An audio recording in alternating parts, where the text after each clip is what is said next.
de femme à femme. Bonjour, je suis Hélène. Tous les mardis, je vous invite à découvrir en toute simplicité les instants de vie d'une femme qui pourrait changer la vôtre. Ces témoignages ne vous laisseront pas indifférents.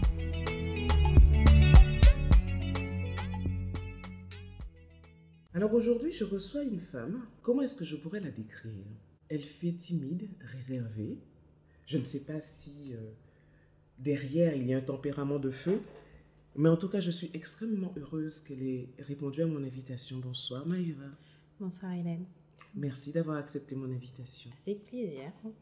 Alors, pour rappeler un peu le principe de ce podcast, ici nous partageons des moments de vie de femmes qui ont eu des épreuves, ou des challenges, ou des défis, et qui s'en sont relevées. Alors aujourd'hui, Maïva, est-ce que tu peux me dire et nous dire la tranche de vie que tu souhaiterais partager avec nous? Alors aujourd'hui, je veux partager avec vous un épisode de ma vie qui m'est arrivé quand j'étais au lycée. Donc je débute ma vie, je finis ma vie d'adolescente, je débute entre guillemets ma vie d'adulte. Et j'ai été victime de ce qu'on appelle actuellement le revenge porn, à savoir que mon ex-compagnon a fait circuler des photos vidéos à caractère pornographique de moi. Voilà. Ah, c'est choquant. Oui. Je veux dire que ça doit être terrible. C'est comme si le ciel s'effondre et qu'il te tombe sur la tête. Exactement. En fait... Tu étais au tout début du lycée? J'étais première. En première? Ouais, première terminale, oui. Ok. Oui. Amoureuse?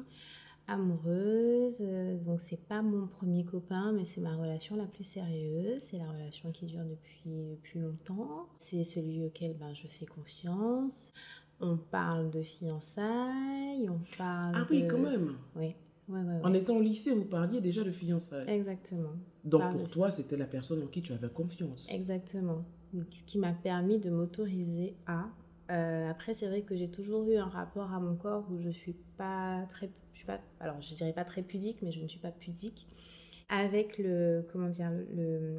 la confiance que j'apportais à cette personne, je me suis sentie suffisamment en confiance. Et puis avec les projets, en général, on est un peu bête à cet âge-là et on se dit c'est pour la vie. Et c'était un peu de la naïveté, quoi. Exactement, de la naïveté. Et donc, Mais pour qu'il y ait publication, il faut qu'il y ait enregistrement. Ces enregistrements, tu les as vécus comme quoi? Comme un jeu? Comme un jeu. Pour moi, c'était un jeu. Les téléphones commençaient à être équipés de caméras, de photos. Donc, voilà, c'était un jeu. On fait un peu comme tout le monde. On fait, c'était un jeu. Comment tu l'as appris, ça? Alors, je l'ai appris de façon assez violente. Je saurais pas, c'est vrai que j'ai complètement occulté la façon dont je l'ai appris, mais je me souviens juste de la violence. Pour moi, ça a été très très violent et je crois que je l'ai appris par quelqu'un qui me l'a dit, quelqu'un qui m'a dit mais regarde, il y a ça qui circule sur toi. Mais en fait, le temps que moi je sois mise au courant, tout le monde avait déjà vu, tout le monde savait, tout le monde était... Enfin, voilà. Ta famille? Ma mère a été convoquée au lycée. Et donc, du coup, c'est le proviseur qui lui a dit, le proviseur adjoint, qui l'a mise au courant, non, le proviseur qui l'a mise au courant et qui lui a dit, maintenant, il faut aller porter plainte. Surtout que tu savais pertinemment de qui cela venait. Exactement.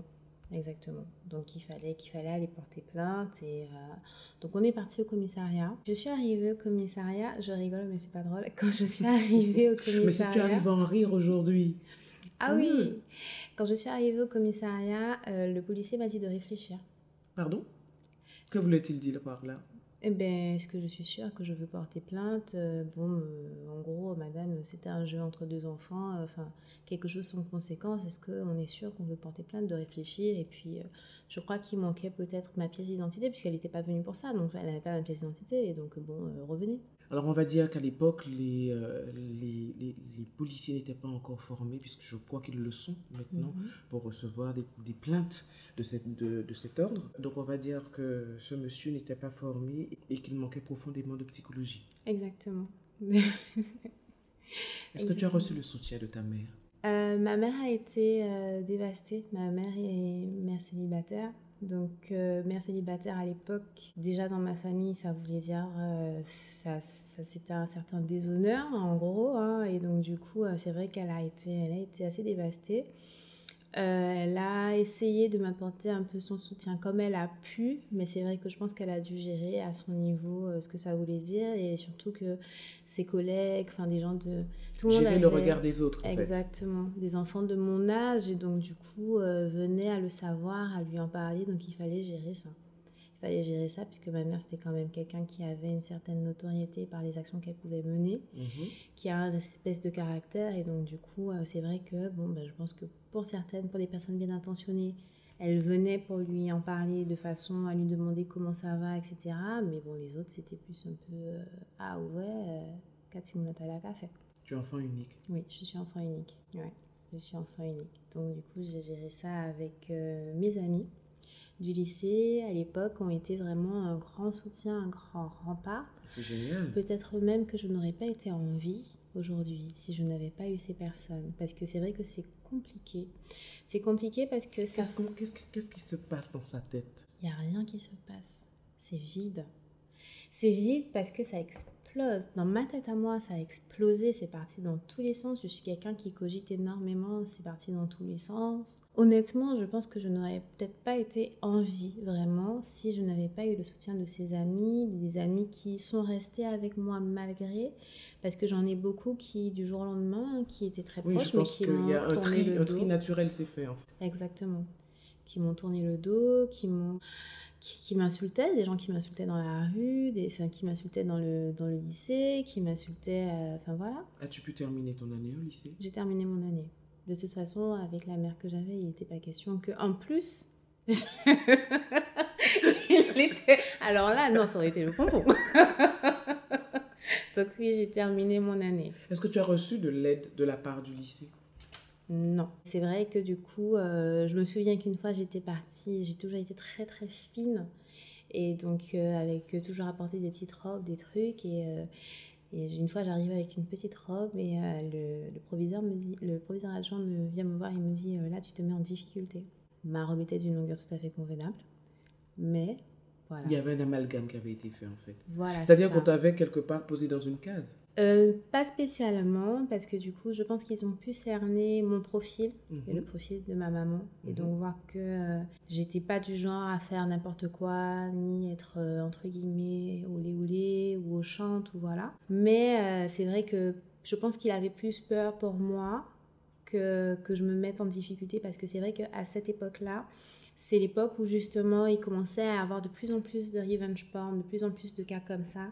Et quelque part, j'ai eu de la chance, parce que je me souviens que ça, j'étais en seconde quand ça s'est passé. Il y a une fille qui s'est retrouvée dans le même problème et qui s'est fait huer à la récré par le lycée tout entier. Donc je pense qu'il a plus voulu me dire attention. Mais j'ai pas reçu d'aide en particulier du lycée. J'ai pas, enfin voilà. Donc, ce petit noyau d'amis que je pense que tu as jusqu'à aujourd'hui, c'est ce petit noyau qui t'a entouré, qui a été comme un rempart, qui t'a aidé et qui t'a aidé à ne pas sombrer. Exactement. Exactement, j'ai le souvenir d'une fois où je suis face à mes copines, je fais le pitre et il y a quelqu'un qui arrive dans mon dos et elles se mettent à insulter. Et je me dis, mais qu'est-ce que je fais? Pourquoi elle m'insulte? Puisque moi je suis face à elle et je me tourne et puis je vois une fille qui était au collège avec moi, avec qui j'avais de très bonnes relations jusqu'alors, qui vient et qui me dit je peux avoir un autographe puisque maintenant tu fais du cinéma. C'était mal me connaître, puisque du coup je connaissais des tranches de sa vie qui n'étaient pas glorieuses non plus, et je lui ai dit écoute, je te signe le tien et tu me signes le mien aussi. Et voilà. Et donc du coup elle est repartie comme elle était venue, mais mes copines l'avaient déjà insultée copieusement. Est-ce que tu as conscience de la force de caractère que tu as? J'ai du mal, hein. J'ai vraiment du mal à me dire... Est-ce que tu as conscience de la force de caractère que ça demande d'affronter une telle épreuve? Non, pas du tout. Pour moi, c'est le temps qui a fait le travail, et je pense que le fait d'avoir affronté ça, j'ai beaucoup eu de mal, parce que ça s'est passé, j'étais au lycée, après je suis partie en France.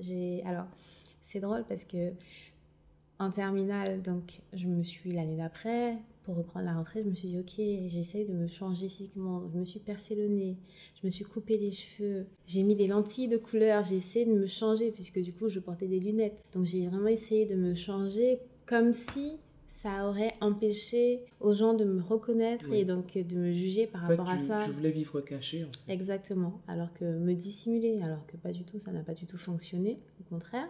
Et puis après, je suis partie vivre en France, mais je suis partie vivre en France dans une ville étudiante majoritairement antillaise. Donc,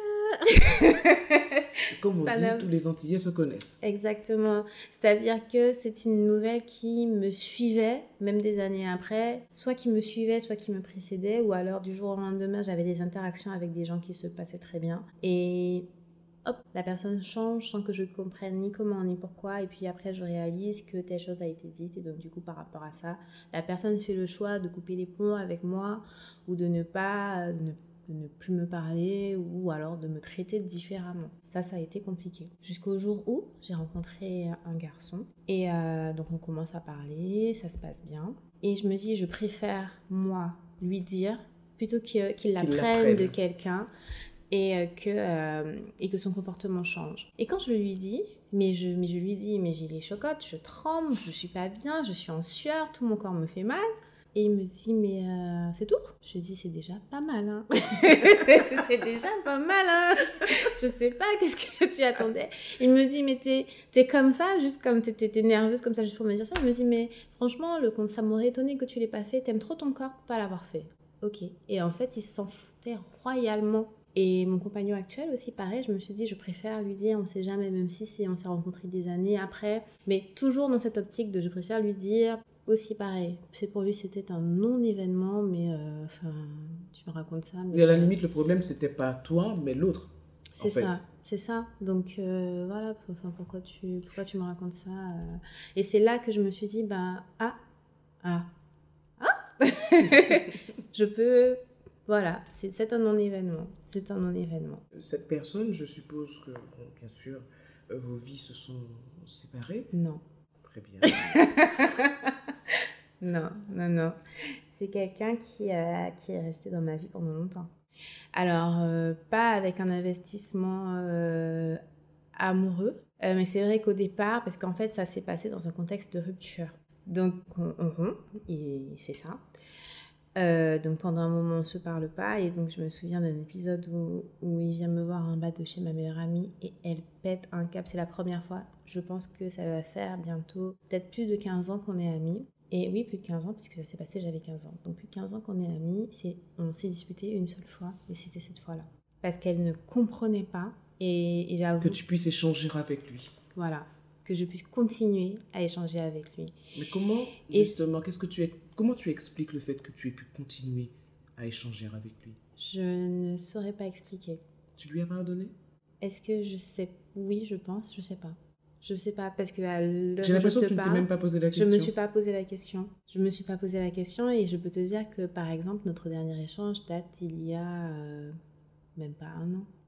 Ah oui, alors que ça s'est passé il y a... 15 ans. 15 ans. Ouais, 15 ans. Tu sais, ça c'est la bêtise de ce qu'on va appeler le premier amour et tout, même si ça va être un échange platonique, bonjour, ça va. Est-ce que vous en avez parlé de cet épisode justement? Est-ce qu'il a conscience de ce qu'il a fait? On n'en a jamais reparlé. Réellement? On n'en a jamais, dans mes souvenirs, sauf si j'ai occulté, mais on n'en a jamais reparlé. Sur le moment, oui, quand on était dedans, oui. Et d'ailleurs, on en a même parlé. En fait, alors, on en a parlé sur le moment parce que du coup, il m'a expliqué. Non, on n'en a pas parlé sur le moment. On en a parlé 2 ans après, je crois. Il m'a expliqué que pour lui, c'était comme je pars, là, avec ça, il était sûr que personne ne voudrait de moi après. Je serais obligée de retourner avec lui. 2 ans après? 2 ans après, ouais. Et c'est vrai que moi aussi j'étais dans cette optique pour me dire bon, maintenant là c'est fini, de toute façon à part lui personne ne voudra de moi. Donc on s'était dit, puisque en Guadeloupe c'était pas possible qu'on retourne ensemble l'année d'après, dans mon année terminale, puisque finalement mes copines m'auraient trucidée. Parce que c'est elle Parce que tu étais prête à retourner avec lui? J'étais prête à retourner avec lui, donc on s'est dit qu'on attendait que j'ai mon bac et que je retourne en France et que je parte vivre en France pour se remettre ensemble. Parce qu'on aurait été loin de ma famille, qu'on aurait été un peu loin de tout le monde, enfin surtout de ma mère. Et donc du coup, voilà, là, ça aurait été un peu plus légitime de se remettre ensemble. Enfin, on aurait été un peu plus libre, sauf que on a rendez-vous, je sais plus où est-ce qu'on s'était donné rendez-vous, mais quelque part à Paris qui était super, super loin d'ailleurs. J'avais fait plus d'1 heure en métro. Et là, je vois le mec arriver. Il arrivait avec une rose à la main et tout, vraiment en mode bachelor. Et je me suis dit, mais c'est ça? Ça là, ça a hypothéqué mon avenir. Ce mec-là, lui, lui. Tu as eu une crise de Aïe, conscience ce mon jour-là. Pire qu'une crise de conscience. Pire qu'une crise de conscience. Et il a senti, c'est quelqu'un qui me connaissait mes réactions, c'était épidermique. Je voulais pas qu'il me touche, je voulais pas qu'il m'approche, je voulais pas sa rose, je crois qu'elle a fini au fond de la Seine. Enfin, voilà quoi. Impressionnant. C'était pas... Alors aujourd'hui, on va Je discuter. reviens sur ta force de caractère. C'est vrai. Aujourd'hui, on va discuter, mais... Et encore, c'est lui qui va faire la démarche de venir me parler. Et tu acceptes de lui parler. Oh, je dis sans bonjour. aucun problème. Je dis bonjour, ça va? Ah, d'accord, ok, il n'y a pas de souci. Eh bien, porte-toi bien. Résilience. Voilà. Ça C'est fait partie de extraordinaire. mes affirmations le matin. Je me dis, je suis résiliente. Ah oui, quelle résilience, c'est impressionnant. En dehors de ton petit groupe d'amis, justement, quels sont les outils selon toi? Quel processus que tu as mis en place pour sortir de cette épreuve et recommencer à être toi, à ne plus vouloir te cacher, à être Maëva? Alors, peut-être que les personnes que tu as rencontrées par la suite, parce que tu m'as dit que les compagnons que tu as pu avoir t'ont fait comprendre que Maëva arrête. Mais qu'est-ce que tu me racontes? Ce n'est absolument rien, cela. Alors, ça peut être beaucoup aidé à sortir de cette épreuve, mais qu'est-ce que tu as mis en place? Le temps. Déjà, le temps, c'est compliqué à entendre parce que quand tu es jeune et que quelque chose comme ça t'arrive, tu veux en sortir tout de suite. Tu te dis, voilà, je vais me coucher demain, quand je me réveille, c'est fini. Et non, en fait, c'est le temps, ça prend des années. Et il a fallu aussi que pour moi, en tout cas, ce qui a fonctionné, c'est que je me réapproprie mon corps. Et l'image de mon corps a été diffusée contre mon gré. Et donc, du coup, je l'ai dit au début, hein, je suis pas quelqu'un qui est super pudique, on va dire ça comme ça. Mais j'ai quand même mes limites. Et donc, du coup, j'ai décidé de me réapproprier mon corps à travers la danse. J'ai eu une période où j'ai été danseuse en club. Donc, avec des tenues plus ou moins pas trop vêtues. Là, je le faisais en mon âme et conscience. Je décidais à quel moment. Je décidais, la tenue m'était soumise, je décidais si oui ou non j'avais envie de la porter. Et donc du coup, je me suis réapproprié mon corps, ma féminité. J'ai été très coquette, j'ai arrêté de me cacher derrière des lentilles de couleur. De toute façon, par rapport à ma vue, c'était plus possible. Donc j'avais plus le choix. Mais j'ai arrêté de me cacher et j'ai vraiment décidé d'embrasser la personne que j'étais. Donc, c'est surtout ça. Et je me souviens aussi que j'ai eu toujours donc réseaux sociaux. Il y a eu Twitter, j'étais très active sur Twitter.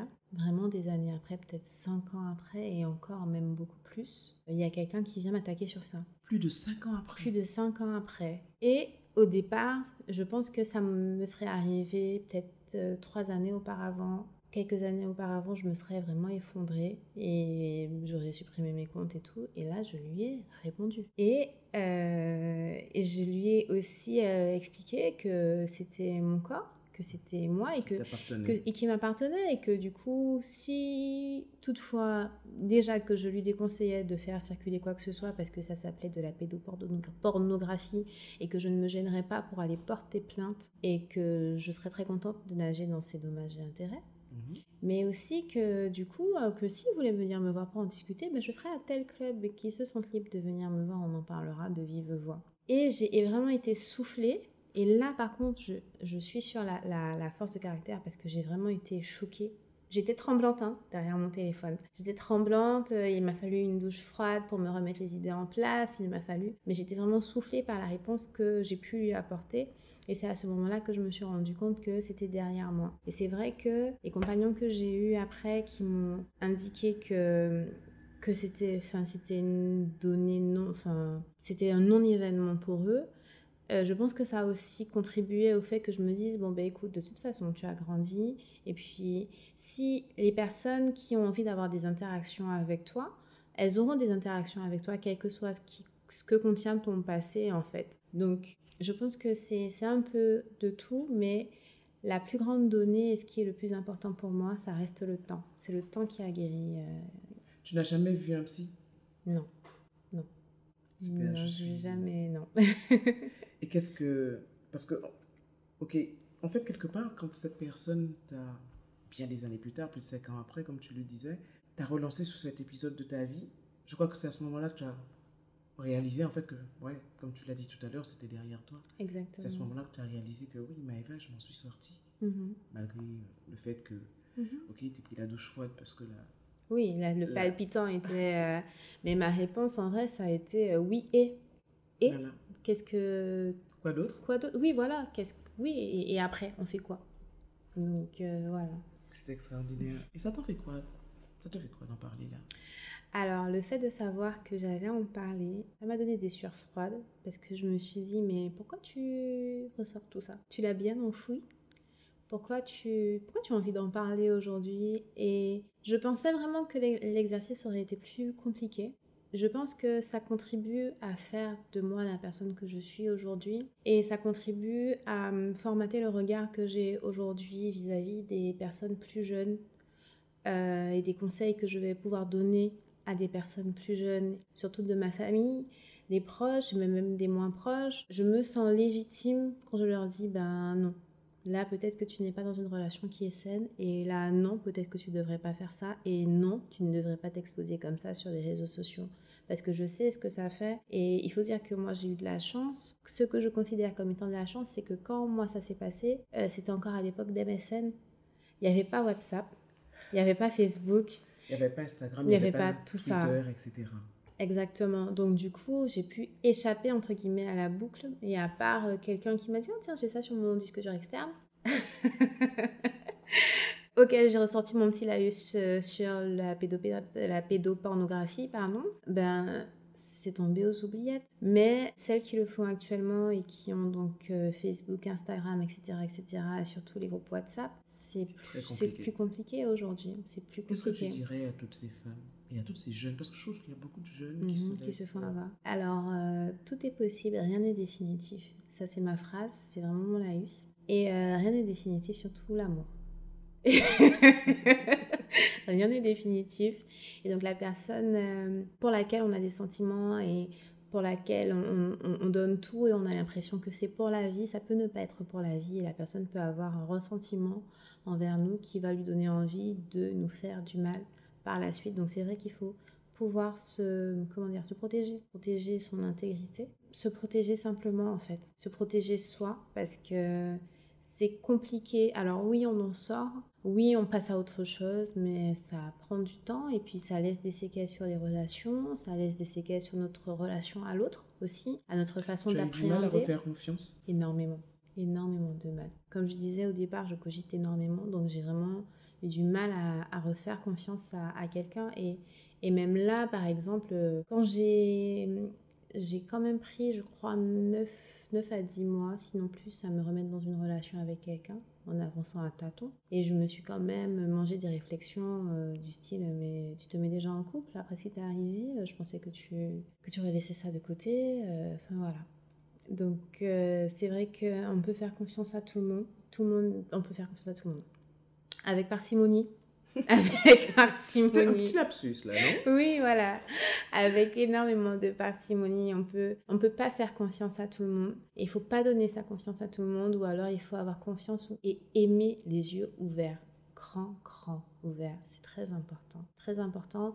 Et que ce soit en amour, que ce soit en amitié, finalement, il faut pas se dire, il faut rien prendre pour acquis et ne pas se dire que c'est du définitif, puisqu'il n'y a rien qui est définitif. Donc voilà.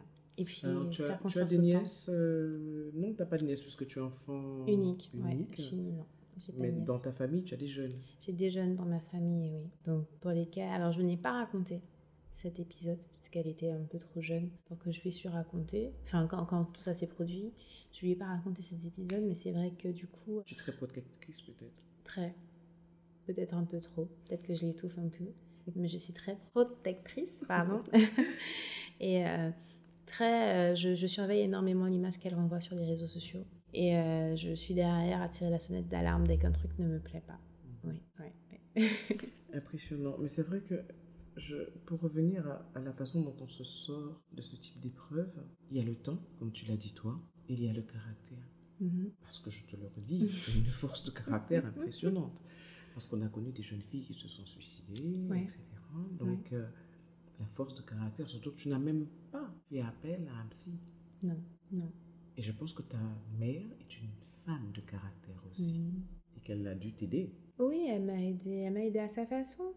Elle m'a aidée à sa façon. Après, c'est vrai que j'ai toujours été très, elle le disait elle-même, j'ai toujours été très secrète. Et donc, du coup, j'ai du mal à lui parler. Donc, c'est vrai que c'est pas quelque chose, spontanément, je pense pas que c'est quelque chose que j'aurais fait, essayer de lui parler, ni essayer de dégrossir cette situation-là avec elle. J'ai vraiment voulu, comme dans tous les aspects de ma vie, je pense, nager toute seule. Mais je pense que là où elle t'a aidé, tu termines ton lycée. Oui, ah oui. Oui. Elle t'a demandé d'affronter ta vie en fait. Ah oui, je crois que j'ai pas loupé un seul jour, hein. Pas loupé, non. Et tu as eu ton bac. Et j'ai eu mon bac, oui, avec mention, En et plus. je suis partie faire mes études. Félicitations. Aujourd'hui, à part le temps, quel conseil que tu donnerais justement aux jeunes femmes qui vivent des épisodes similaires? Être bien entourée, c'est important. C'est important d'être bien entourée parce que beaucoup de personnes vont essayer de leur faire croire par rapport à cet épisode qu'elles ne valent rien. Et c'est important d'être entourée de personnes qui connaissent ta valeur et qui sont là pour te rappeler ta valeur quand toi tu l'oublies. Quand toi tu oublies que tu as de la valeur, c'est important qu'il y ait quelqu'un qui soit là et qui te dise non mais oh, attends, tu sais faire ça, tu sais faire ça, tu as fait ça, regarde, oh, tu fais ça, c'est super. Donc c'est pas parce que tu as eu un mauvais épisode dans ta vie que tu as fait des mauvais choix que tu es une mauvaise personne. Et puis en soi, le mauvais choix, au final, ton mauvais choix a été de faire confiance vis-à-vis de ton intimité, mais le mauvais choix, finalement, c'est pas toi qui l'as fait. Donc c'est vrai que être bien entouré, c'est bien parce que c'est des moments où on va vraiment douter, nous, de notre valeur. On ne sera pas en mesure, nous, de nous dire, mais j'ai encore de la valeur. Et donc du coup, c'est ça, et surtout, et ne pas lâcher, ne pas céder à la solution de facilité que pourrait être le suicide. Alors c'est vrai que c'est compliqué, hein. C'est compliqué d'avancer sous les huées des gens, sous les doigts qui sont pointés. Il faut pouvoir faire preuve de résilience et c'est là que être bien entouré, ça prend tout son Tout son sens. sens. Ouais. La petite touche d'espoir. Parce qu'en fait, j'allais dire quelle est la touche d'espoir que tu veux, que tu aurais aimé insuffler aux femmes en général, mais en fait, tu es toi-même un espoir. Parce que tu es la preuve que quand on a conscience de qui on est, on se redresse et on avance. Exactement. On se redresse, on avance. Il ne faut pas oublier, je reviens toujours sur cette notion de valeur.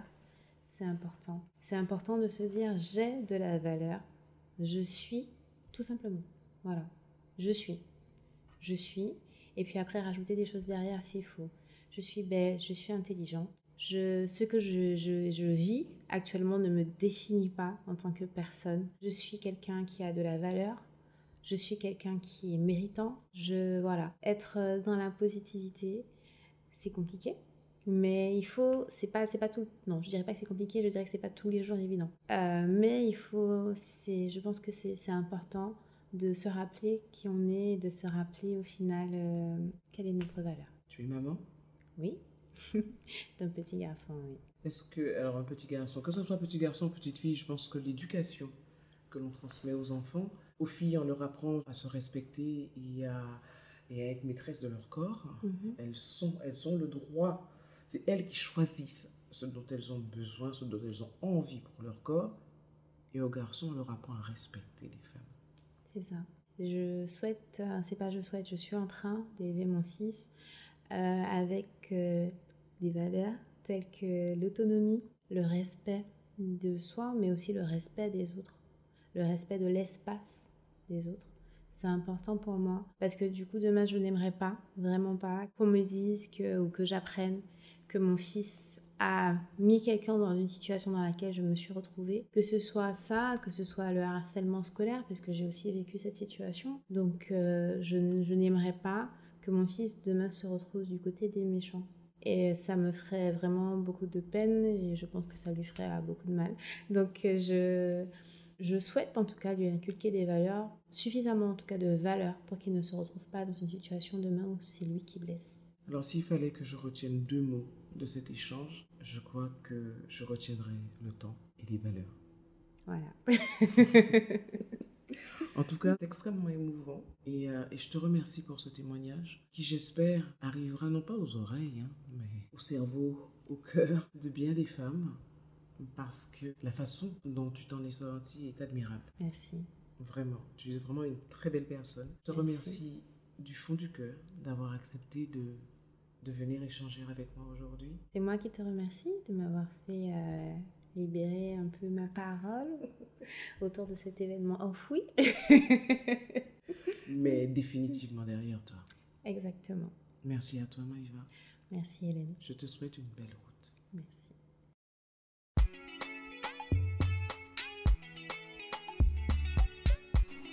Merci d'avoir été avec nous pour cette tranche de vie. Si vous avez apprécié, n'oubliez pas de vous abonner à ma chaîne YouTube de Femme à Femme pour ne manquer aucun épisode. Ce podcast est également disponible sur un grand nombre de plateformes. Alors likez, donnez un maximum d'étoiles et surtout partagez. Si vous souhaitez témoigner, envoyez-moi un message à l'adresse mail qui figure dans la description. À mardi prochain. En attendant, prenez soin de vous.